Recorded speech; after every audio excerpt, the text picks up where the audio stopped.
You're listening to Ask Dr. E, where Dr. Michael Easley answers your biblical or theological questions in 10 minutes or less. You would hope. You would hope. Today's question is an interesting one. Is there any biblical support that there will be chips and queso in heaven?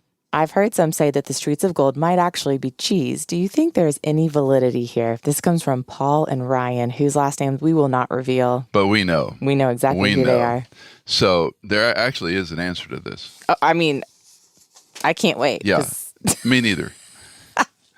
So did you read Dante's Paradiso? Inferno in Italian. Yeah. Oh, Thank you very much. Man. Yeah. Couldn't understand a word of it today. Really? Oh, yeah. I've lost that all. I bet you come back quickly. Oh, God. Okay, so he talks about 9 spheres of heaven. Yeah. Okay. Yeah. So there's a little known fact that there's an extant manuscript of the 30 cheeses of heaven. Oh, my gosh.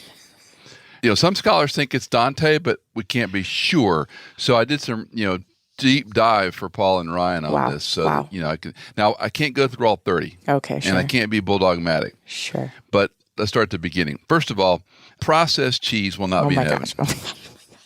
No Velveeta, no American, nothing that comes out of a squeezed bottle. That's okay. Okay. But the second sphere of heaven cheese is like Italian, Asiago, Provolone, ricotta, Parmesan Reggiano. Okay. Shake cheese, probably not, because that's, again, processed. Yeah. The one that Apostle Paul favorite, though, was Paracone Romano. Oh, my gosh. This is so bad.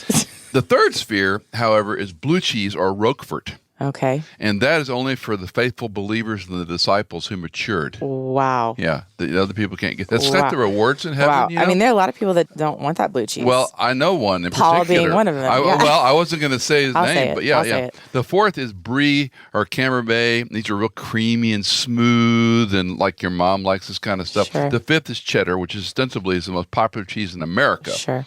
So if you've ever made kefir, I have not, but you do, so yes. After a day, the milk will have a clear layer in there. Okay.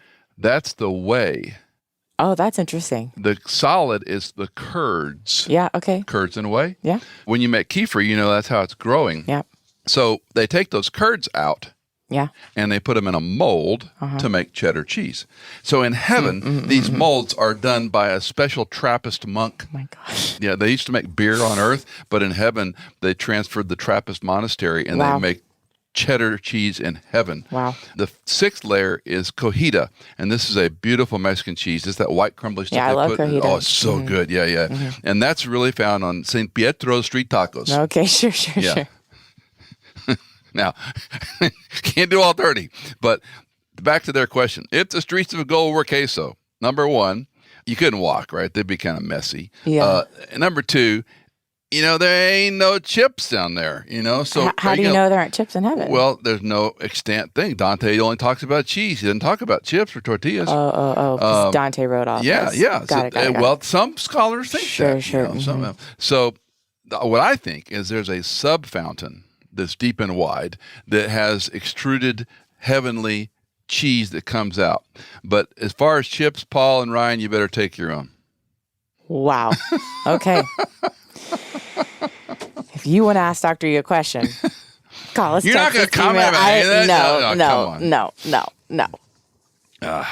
I did my best. The info's in the show notes. Ask Dr. E. Dante's Inferno in Italian. Ask Dr. E is produced by me, Hannah Seymour. I have no control over the show, apparently. Mixed and mastered by Sonomorphic. And music composed by Jason Germain.